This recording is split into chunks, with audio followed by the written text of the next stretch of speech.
안녕하세요. 매일같이 사연을 듣기만 하다가 큰맘 먹고 제 사연을 글로 쓰게 된 36살 된 여자입니다.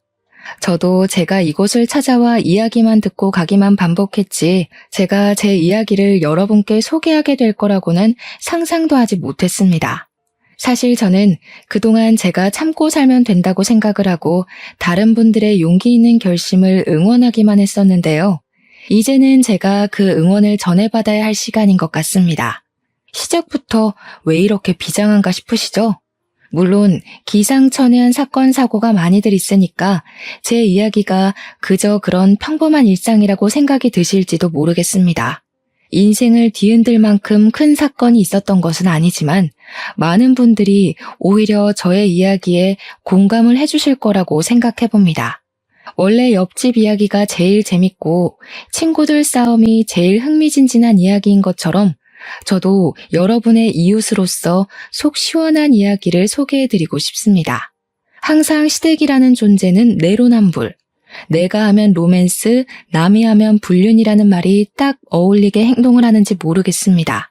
정말 끝판왕을 확인했다고나 할까요? 어마어마한 우리 시댁의 이야기, 지금부터 시작할 테니 마음 단단히 먹고 저와 함께 빠르게 출발해 보도록 하시죠. 말로만 듣던 웰컴 투 시월드라는 이야기는 저와 전혀 상관없는 이야기일 것이라고 생각하면서 평생을 살아왔습니다. 저도 구김살 없이 자랐고 할 말 다 하는 성격을 가지고 있었기 때문에 내로남불 같은 건 제 주위에서 일어난 적도 없었고요. 항상 제가 나서서 일을 해결하곤 했거든요. 뭐랄까 사내로 태어났으면 장군감이다 싶은 사람, 그게 바로 접니다. 우리 부모님께서는 제가 사내대장부 같은 성격을 하고 있었으니 어디 내놔도 걱정 없다고 하셨었고요. 불의를 보면 참지 못하고 부당한 대우를 견디지 못하는 성격으로 친구들 사이에서 인기도 꽤 좋았던 사람이 바로 저란 말입니다. 그런데 제가 진짜 생각만 해도 속이 답답한 시댁과 인연을 맺게 되었고 내로남불의 끝을 확인하고 혀를 내두르게 되었습니다. 저랑 남편은 선을 봐서 결혼을 하게 되었는데 서로의 집안이 평범하게 잘 맞았고 어디 하나 모자라거나 과한 점이 없었기에 잘 맞는 사람이라고 생각했습니다. 가족과 가족 간의 화합이다 보니까 한 집안이 너무 치우치면 결실을 맺기 힘들다고 하는데 저희 두 사람은 정말 평범한 집안에서 태어나 평범하게 자라왔기에 별 문제가 되지 않았습니다.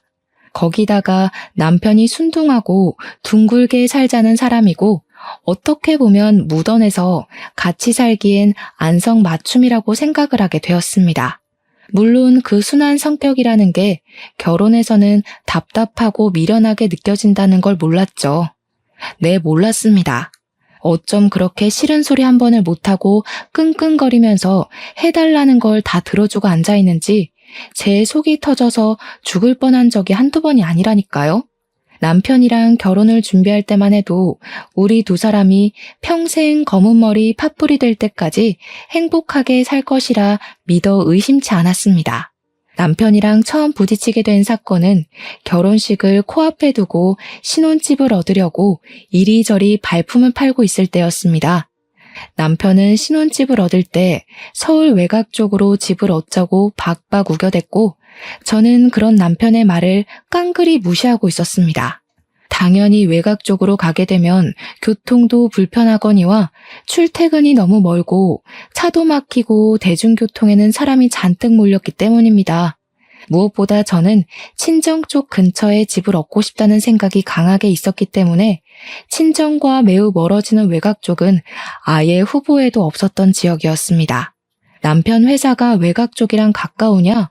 그것도 아니랍니다. 오히려 남편 회사는 저희 회사와 더 가까웠기 때문에 외곽으로 나가면 남편 또한 억수로 거리가 멀어지는 건 똑같았습니다. 거기다가 나중에 아이라도 낳게 된다면 친정에 맡기기가 편하니까 당연히 여자라면 친정 근처에 살고 싶은 마음이 가득하지 않겠습니까? 근데 남편은 시댁이랑은 거리가 멀어지고 친정이랑만 가까우면 시모가 서운해할 거라면서 둘 다 거리가 먼 외곽으로 가자고 하는 겁니다.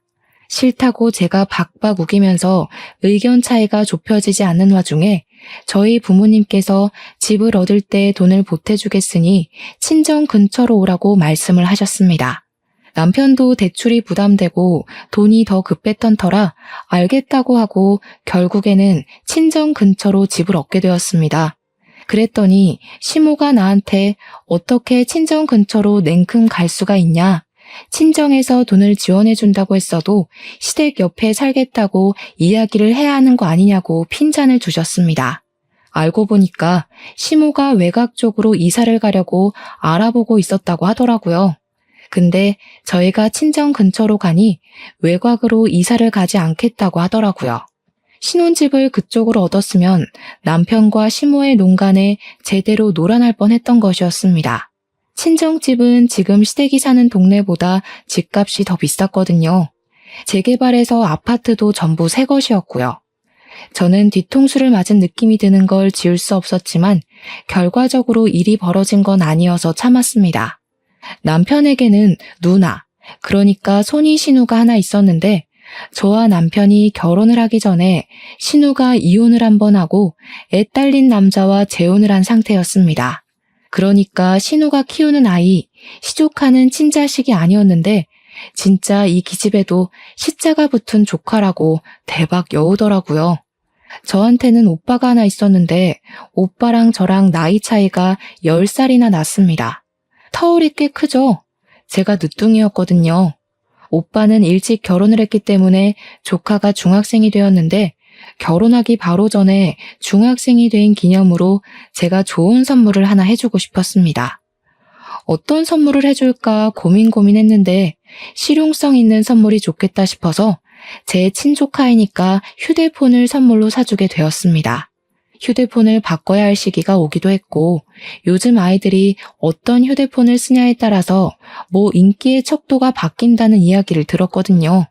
그래서 조카에게 휴대폰을 사주고 아껴서 조심히 쓰라고 신신당부를 했습니다.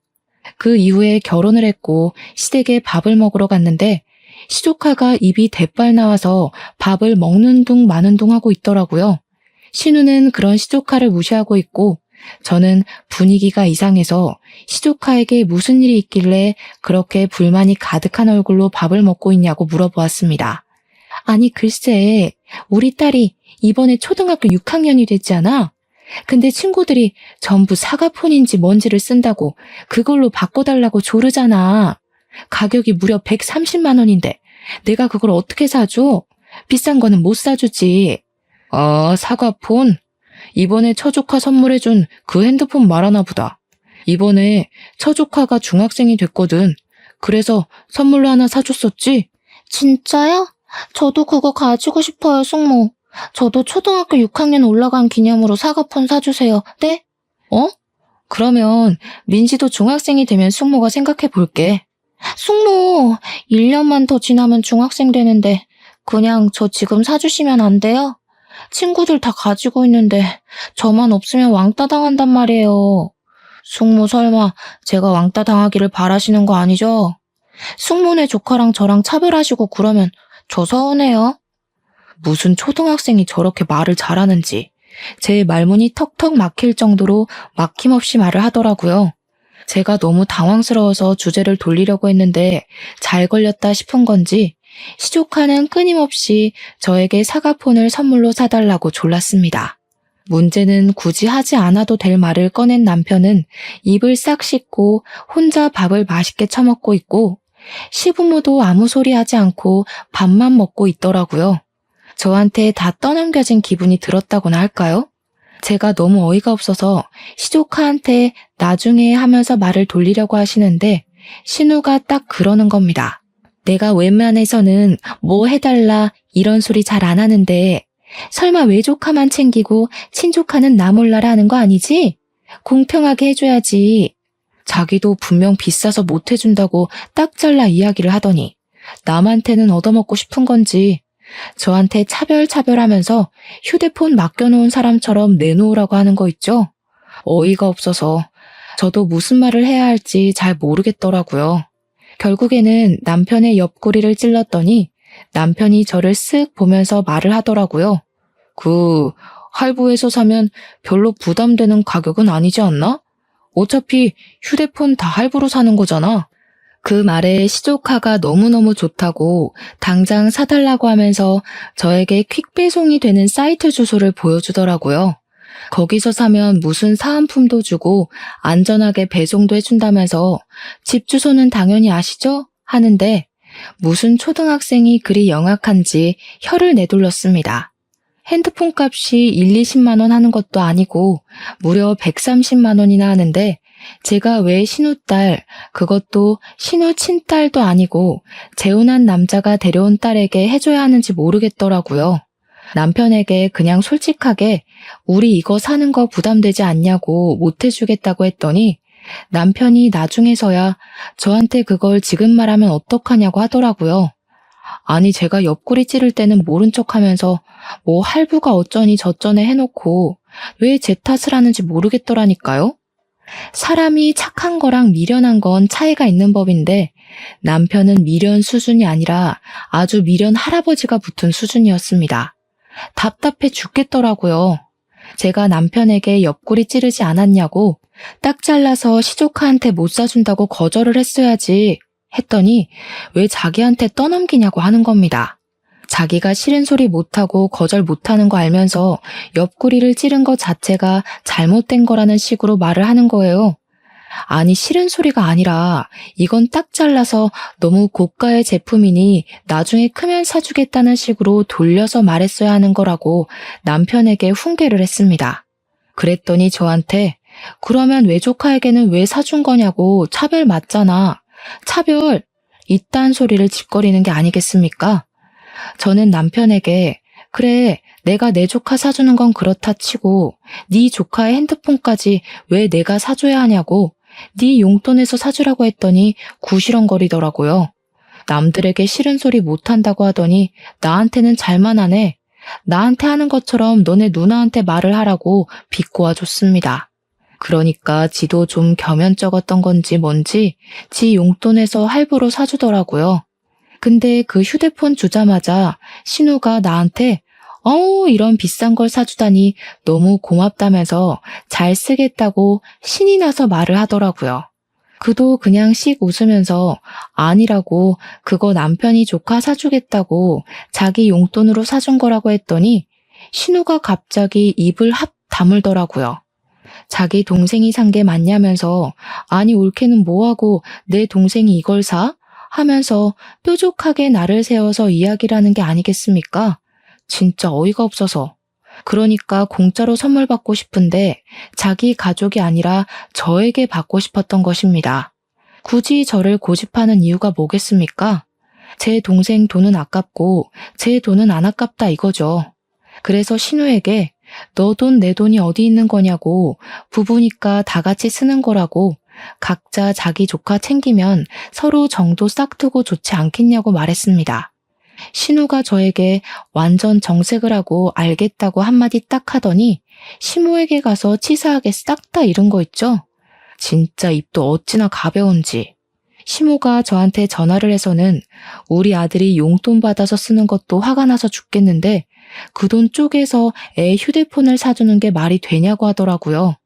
무려 130만 원짜리를 용돈에서 어떻게 사주냐고 우리 아들은 굶으라는 거냐면서 막 화를 내는 거예요, 글쎄. 시모에게도 도대체 뭐가 문제냐고.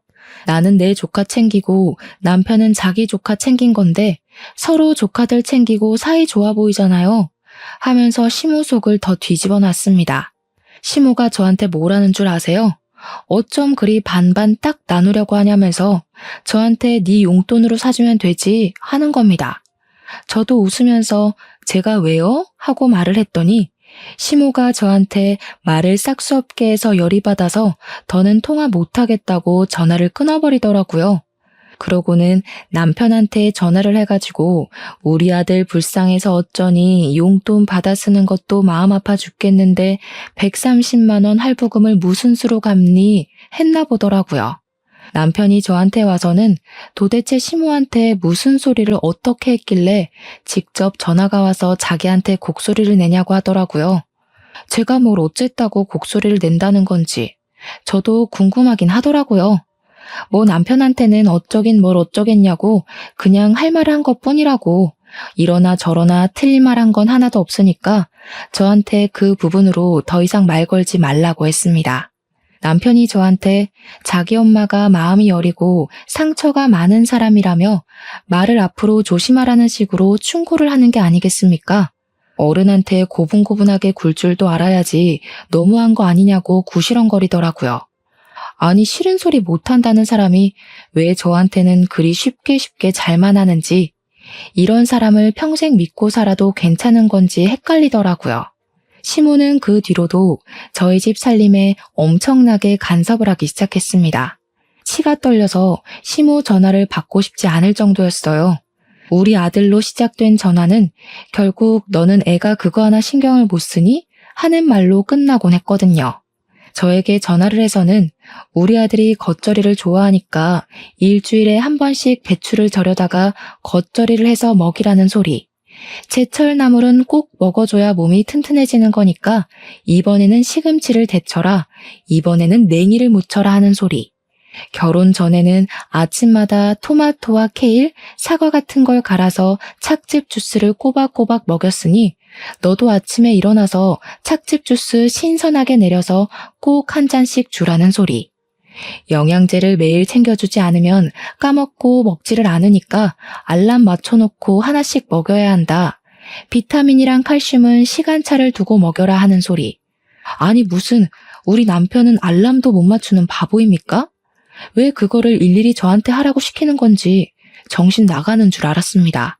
남편이 아니라 애를 키우는 기분이 드는데 제가 남편에게 제철마다 꼭 나물을 먹어야 하는 거냐, 찻즙 주스 마시는 걸 좋아하냐 물어봤죠. 그랬더니 해주면 좋지 하면서 뭉뚱그려 말을 하길래 결국에는 반찬 가게에서 사다가 나물 반찬을 주었습니다. 남편이 언제 이걸 다 했어 하면서 좋아하길래 반찬 가게에서 사온 거라고 솔직하게 말을 했거든요. 그랬더니 그걸 글쎄 시모에게 가서 고스란히 이야기를 한 겁니다. 집에서 반찬하는 게 뭐가 어렵다고 그걸 사다 먹이냐면서 정성이 들어가야 하는 거라고. 그래서 저는 사 먹는 게 만들어 먹는 것보다 절약이 된다.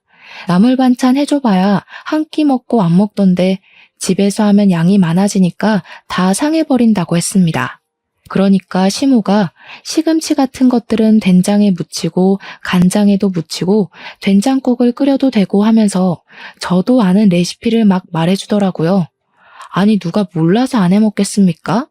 그렇게 묻혀봐야 다 상한다니까. 제 말에 포인트를 못 잡으시는 것 같았습니다.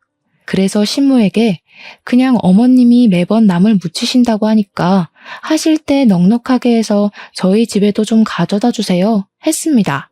그 말을 했다고 또 기분이 상해가지고 자기한테 해서 갖다 줄 생각은 안 하고 자기를 시켜 먹을 궁리만 하는 며느리라고 잔소리를 하시더라고요. 제가 나물 반찬을 좋아하는 것도 아니고 먹지도 않는 반찬인데 본인 아들 먹일 거면 본인 손으로 해서 먹이는 게 맞지 않나 싶고요. 시모의 잔소리에도 저는 굽히지 않고 꿋꿋하게 반찬 가게에 가서 반찬을 사다가 먹였습니다. 결혼한 지 6개월쯤 지났을 때였습니다. 어느 날 퇴근을 하고 집에 들어갔더니 집이 시끌시끌 하더라고요. 집에 누가 올 사람도 없는데 왜 이렇게 시끄럽나 하고 현관 바닥을 딱 보는데 신발이 어마어마하게 많이 있는 게 아니겠습니까? 순간 불안한 마음이 제 머릿속을 확 스쳐 지나가는데 현관 중문을 열고 거실 쪽으로 발을 디뎠더니 신우가 빼꼼 고개를 내밀더라고요. 올케 왔어? 저희 집에서 지금 뭐 하세요? 집에 들어가 보니까 신우의 시조카는 물론이고 시모까지 와 있는 게 아니겠습니까? 남편은 거실 소파에 누워서 휴대폰을 만지고 있더라고요. 어이가 없는 동시에 이게 무슨 일인가 싶어서 시모에게 물어봤더니 아무렇지 않게 대답을 하시더라고요. 어쩜 너네는 이사를 해놓고 한 번도 집에 놀러 오라는 소리를 안 하니? 그래서 우리가 이렇게 시간 내서 한번 찾아와 봤다. 배고프니까 얼른 밥부터 해라. 지금 시간이 꽤 늦었는데 아직도 식사를 안 하셨어요? 식사 준비하려면 시간이 꽤 걸릴 것 같은데 그냥 시켜 먹는 게 좋을 것 같아요. 뭐 드시고 싶으신 거 없으세요? 여기 웬만한 음식은 다 배달 오거든요. 그랬더니 시모가 옳다구나 잘 걸렸다 하는 말투로 말을 하시더라고요. 아니, 지금 시어머니를 앉혀놓고서는 배달 음식이 가당키나 한 소리야? 네가 그러고도 주부가 많니? 미리 오신다고 연락을 주신 것도 아니고 약속을 잡은 것도 저랑 잡은 게 아닌데 제가 왜 밥을 차려야 하는 거예요? 재료도 없고 집에 먹을 것도 없어요. 아니, 옳게. 말을 조금 거칠게 하는 경향이 있네? 당연히 주부가 남편 밥을 챙겨야지. 먹을 게 없으면 어쩌라는 건데? 저는 주부가 직업이 아닌데요?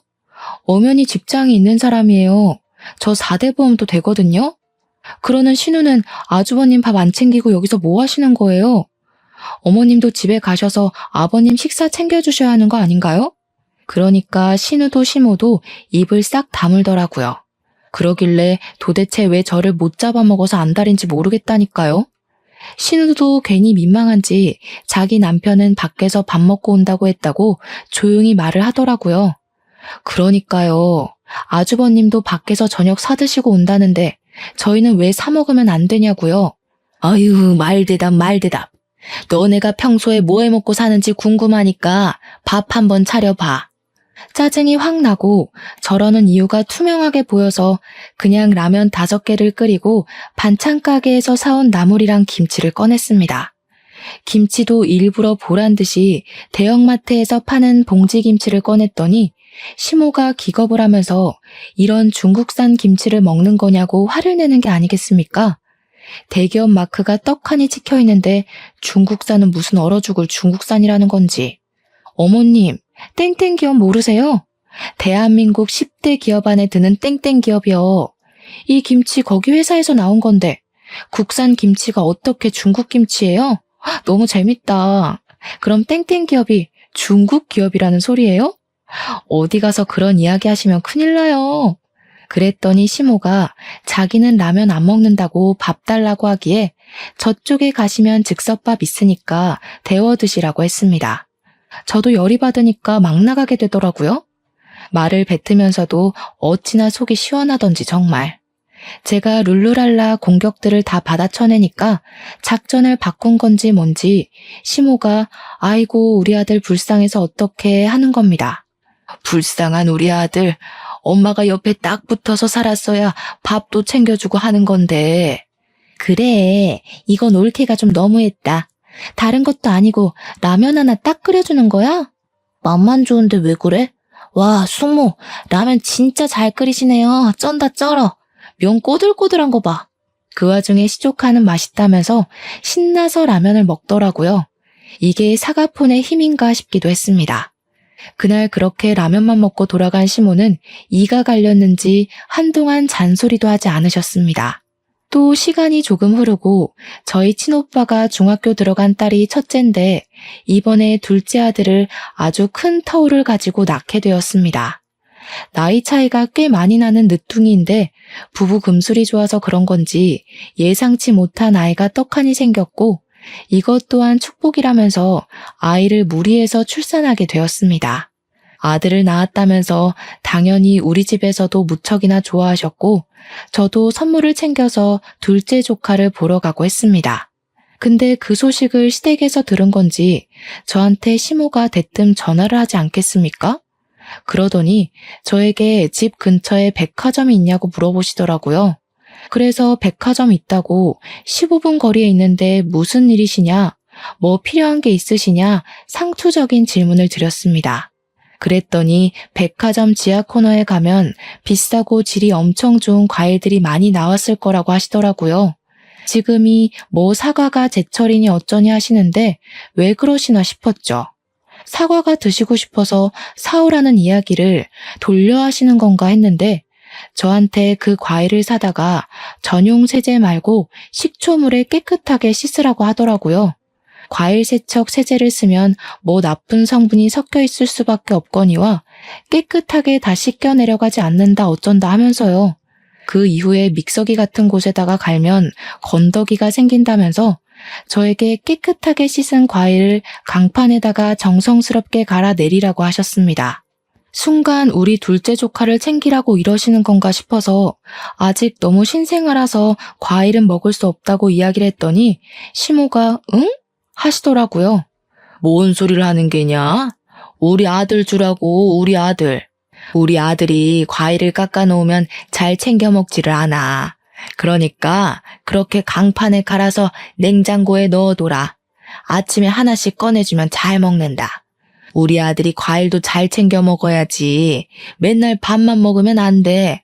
과일에 비타민이며 식이섬유 같은 게 많은 거 알지? 필요한 영양소니까 하나하나 챙겨줘라. 제가 진짜 어이가 없어서 예 하고 대충 전화를 끊고는 퇴근하고 남편에게 물어보았습니다. 여보, 혹시 과일을 깨끗하게 잘 씻어서 강판에 갈아 놓으면 무슨 생각이 들어? 글쎄, 개밥? 아니면 뭐 잼 만들게? 그런 거 만들어봐야 누가 먹는다고 고생을 사서 해. 잼은 그냥 사서 먹자. 아니, 어머님이 나한테 그렇게 만들어서 냉장고에 넣어놨다가 당신 아들 입에 넣어주라고 하시던데 그래야 여보가 과일을 먹는다고. 그 말이 끝나기가 무섭게 남편의 얼굴이 빨갛게 달아오르는데 꼴이 웃기더라고요. 제가 너무 웃겨서 당신 무슨 신생아냐고 그런 취급을 당하냐 했더니 남편이 진짜 자기 엄마가 너무 주책인 것 같다고 하더라고요. 남편도 그렇게 주책 맞다고 생각할 정도면 시모가 극성은 극성인 거죠. 도대체 아들을 철없는 푼수로 만드는 꼴 아니겠습니까? 그 이후에 한 번은 제가 정말 심각하게 독감에 걸려서 진짜 말로 표현할 수 없는 고생을 하게 되었습니다. 회사까지도 고열이 너무 심해서 5일이나 쉬어야만 했고 집에서 해열제를 먹고 병원에 매일같이 들러서 열이 떨어지는 링거를 맞아야만 했습니다. 밥도 제대로 먹지 못할 정도로 아파서 골골거렸는데 남편이 걱정이 돼서 그런 건지 뭔지 시모한테 말을 했나 보더라고요. 시모가 집에 찾아왔습니다. 아파 죽겠기에 인사할 힘도 없고 눈도 제대로 뜨지 못한 채로 오셨어요 하고 인사를 드렸죠. 고개를 들어 시모를 보니까 마스크까지 정말 꼼꼼하게 챙겨 쓰고 손에 비닐 장갑까지 끼고 와서는 가방 하나 툭 던지면서 그러더라고요. 여 가방에 얼른 네 남편 짐 좀 싸라. 속옷부터 시작해서 출퇴근하면서 입을 옷까지 싹 담아. 저는 영문을 모르겠고 몸이 너무 아파서 뭘 할 수가 없는 상태라 왜 그러시냐고 물어보았습니다. 우리 아들이 감기라도 옮으면 어떡하니? 너는 생각이 있는 거니 없는 거니? 그렇게 아프면 네 남편부터 시댁에 보냈어야 했어야지. 아픈 것도 서러워 죽겠는데 저한테 저런 소리를 하니까 짜증도 나고 속상하기도 하고 그러더라고요. 무슨 사춘기 소녀인 것 마냥 기분이 나빠져서 획 토라져 말을 했습니다. 어머님, 저 진짜 손 하나 까딱할 힘이 없어요. 그냥 남편 보고 챙겨서 가라고 그럴게요. 그러고는 그냥 방에 들어왔습니다. 열이 너무 올라서 어지러움이 심각할 정도라 침대에 누웠는데 따라 들어오신 시모가 제 이불을 확 걷어내더니 등짝을 때리더라고요. 남편 짐을 저보고 챙기라면서 일 끝내고 들어온 남편 고생하게 그 힘든 일을 시키냐고 잔소리를 하시는 겁니다. 진짜 저에게 데스노트가 있었으면 우리 시모의 이름을 적어서 심장마비에 걸리게 만들고 싶을 정도로 화가 났습니다. 그럼 어머님이 챙기시던가요? 제가 아파 죽겠다는데 여기까지 쫓아오셔서 뭐 하시는 거예요? 너 지금 내가 누군지 알고 소리를 지르니? 옛날에는 시어머니라면 눈도 제대로 못 쳐다봤는데 세상 참 좋아졌다. 그러면서 제가 계속 누워있으니까 다시 한번 제 등짝을 찰싹 소리가 나게 때리시는데 제가 너무 열이 받아서 시모의 손을 확 때려버렸습니다. 놀래가지고 저를 눈 동그랗게 뜨고 쳐다보는데 진짜 그 표정까지도 정나미가 뚝뚝 떨어지더라고요. 저 때리지 마시라고요. 지금 누구는 귀한 자식 아닌 줄 알아요? 너 지금 나 쳤니? 그런 거니? 친 건 어머님이고요. 저는 뿌리친 거죠. 그게 그거지. 요즘 것들은 정말 예의가 없어. 저는 그런 시모의 뒤통수에 대고 나가시라고요 하고 이불을 머리끝까지 뒤집어 썼습니다. 나가려던 시모는 다시 돌아와서 계속 구시렁구시렁 거리시면서 우리 남편 짐을 끝까지 챙겨서 돌아가시더라고요. 설마 했는데 그날 남편은 시댁에서 자는 건지 집에 들어오지 않았습니다.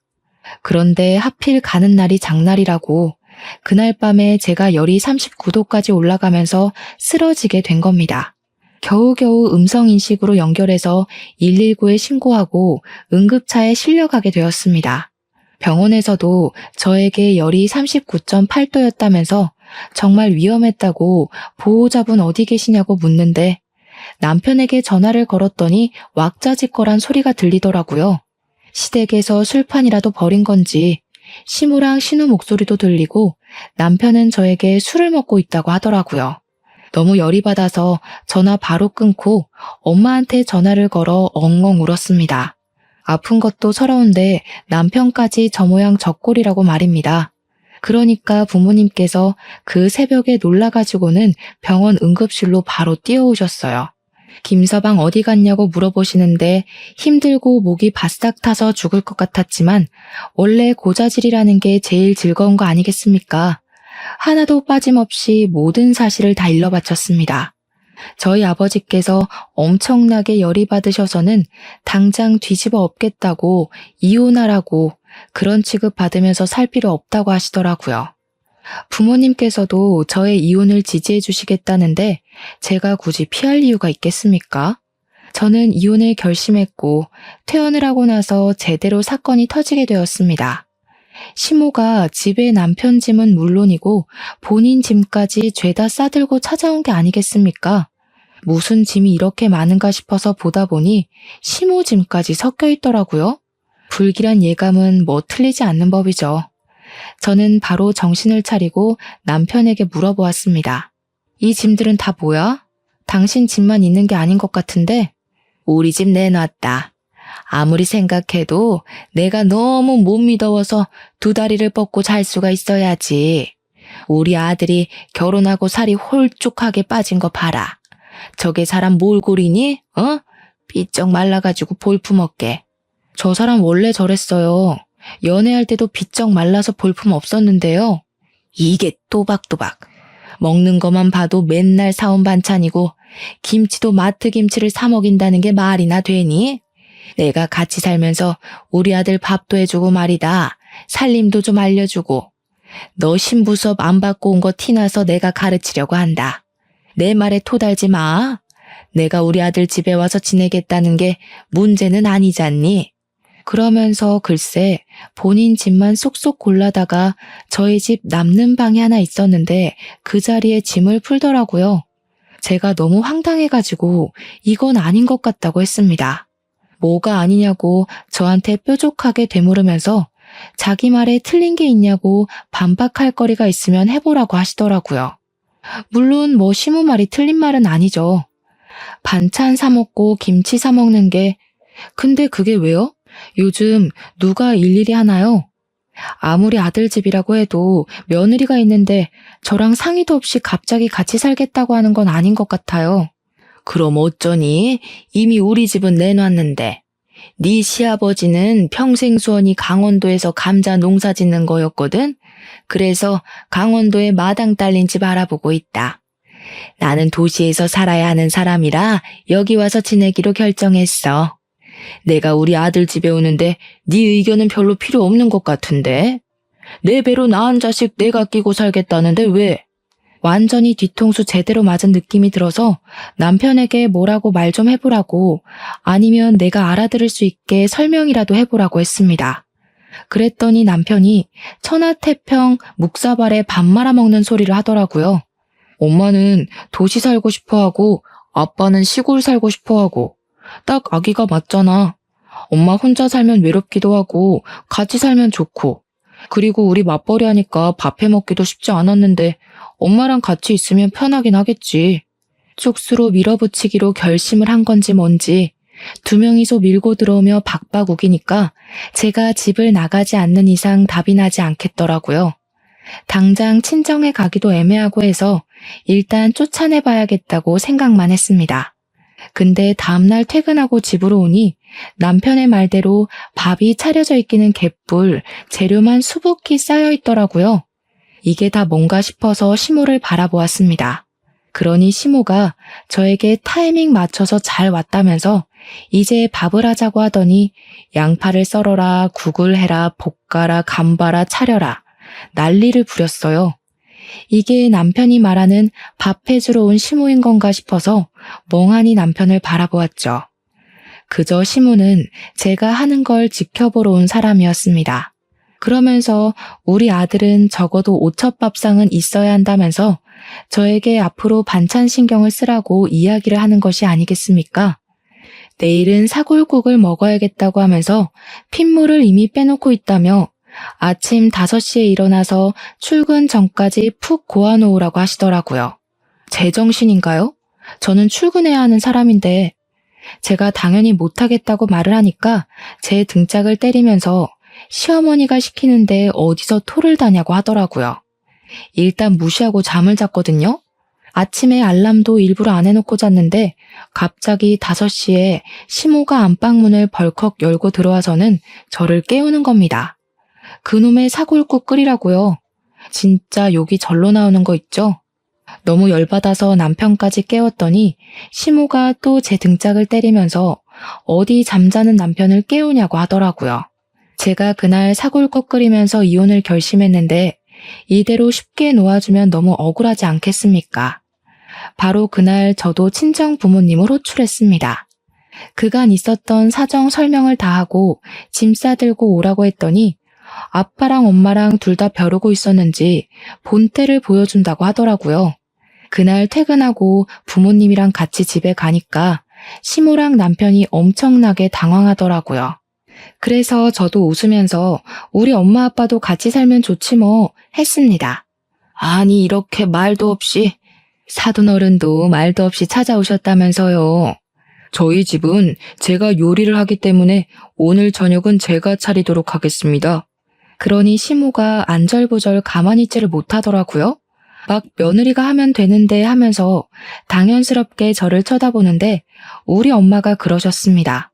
어디 우리 귀한 딸 손에 물을 묻히라고 하십니까? 김서방, 자네는 뭘 그리 몰뚱히 서 있나? 당장 와서 마늘 부터 까. 그러자 시모가 자기가 하겠다고 두 팔 걷고 나서는 거 저희 어머니께서 꾹 눌러 앉히셨습니다. 저희 어머니 팔 힘이 장사시거든요.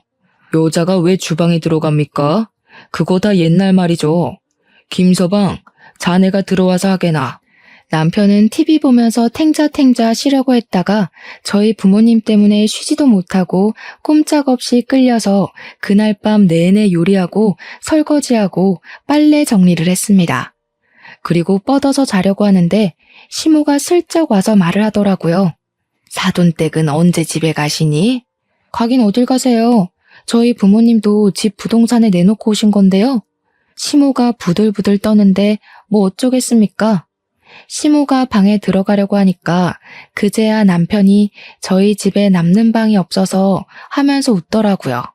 한마디로 이제 집으로 돌아가시죠 하는 말이었습니다. 밤도 많이 늦었는데 집에 가셔서 주무시는 게 좋지 않을까요? 우리 집 내놓고 왔다니까. 거기 벌써 집 보러 오고 난리도 아니야. 우린 거실에서 잘게. 그러시더니 집에서 가지고 오신 이불을 떡하니 펼치시더라고요.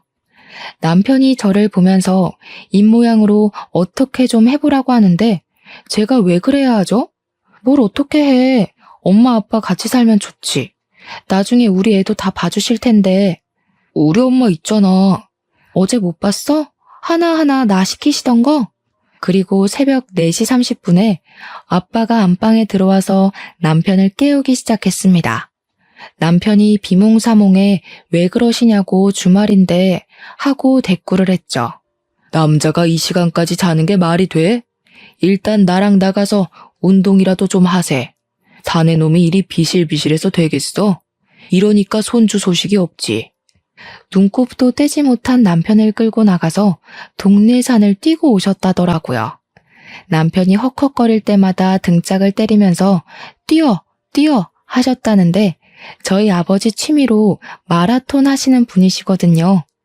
남편이 완전 녹초가 되어서 들어오니까 시모가 화들짝 놀라고 아버지께서는 이제 밥하자 하시더니 남편한테 요리시키더라고요. 아침 먹고 남편이 잠을 좀 자겠다고 하니까 아버지께서 점심 준비를 해야지 무슨 잠을 자냐고 점심에는 육개장 끓이자고 재료 손질부터 하자고 하시더라고요. 그러면서 남편 점심 먹고 설거지할 때까지 못 쉬게 했습니다. 시모는 발 동동 구르는데 아빠가 집안꼴이 이게 뭐냐면서 대청소하게 여자들은 나가서 커피라도 마시고 오라고 하더라고요. 남편은 울상으로 저를 바라보는데 파이팅 한번 해주고 엄마 팔짱 끼고 나왔습니다. 예, 정말 해도 너무한 거 아니니? 주말인데 우리 아들 쉬지도 못하고. 어머, 우리 딸 이야기 들어보니까 지금까지는 우리 딸이 다 했다는데요? 그러면서 엄마랑 시모랑 다툼이 일어나기 시작했고 저는 당연히 엄마 편을 들었습니다. 요즘 누가 여자 할 일, 남자 할 일 나누냐고. 그렇게 따지면 저도 직장 다니면서 돈을 벌고 있지 않냐고 시모에게 퉁명스럽게 대꾸를 했습니다. 이혼하기로 마음을 먹고 난 다음이라 그런지 말투도 존중을 해줄 필요가 전혀 없더라고요. 집으로 돌아가니까 남편이 더 이상은 비 못 맞추겠다면서 시모를 내보낼 테니 저희 부모님도 빨리 집으로 보내라고 하더라고요. 그래서 저는 미리 준비한 이혼 서류를 꺼냈습니다. 그게 뭐냐? 시모는 화들짝 놀라고 부모님께서는 서둘러서 짐을 챙겨주셨습니다. 아니 무슨 이혼이 애들 장난이야? 애들 장난이 아니라서 이혼하는 거죠. 저는 더 이상 이렇게 못 살아요. 저희 부부도 우리 딸 귀하게 키웠는데 여기서 구박받으면서 지낼 이유 하나 없습니다. 협의 이혼하고 집은 반반 했으니까 반반 나눠. 혼수는 네가 해온 건 네가 들고 가고 내가 해온 건 내가 들고 갈게. 우리 뭐 더 정리할 것도 없잖아? 제 입에서 이혼 이야기가 나오니까 남편이 이혼 못한다고 배 내밀고 항의를 하더라고요. 그래? 그럼 소송할게. 내가 당한 시집살이면 위자료도 꽤 받겠다. 제가 위자료 소송 이야기까지 꺼내니 시모가 자기가 잘못했다면서 앞으로는 간섭 안 하겠다고 한 번은 그냥 넘어가자고 하더라고요. 그 말을 제가 어떻게 믿겠습니까? 그냥 짐 싸서 나온 뒤에 이혼하자고 계속 이야기를 했더니 남편이 협의 이혼해주겠다고 하더라고요. 위자료를 챙겼더라면 더할 나위 없이 좋았겠지만 빨리 저 지겨운 인간들이랑 인연을 끊고 싶어서 그냥 협의 이혼으로 진행했습니다. 지금은 친정에서 편안하게 마음 안정을 취하며 앞으로 어떻게 미래를 꾸며나갈지 계획을 쓰고 있는 중이랍니다. 이혼한 지 이제 한 달밖에 되지 않았지만 벌써부터 명치에 얹힌 분노들이 다 내려가는 느낌이네요. 제 이야기처럼 여러분들의 화도 가라앉고 분노도 사라지길 바라며 오늘의 사연은 여기까지 적어보겠습니다. 저의 긴 사연 들어주신 여러분 정말로 감사드립니다.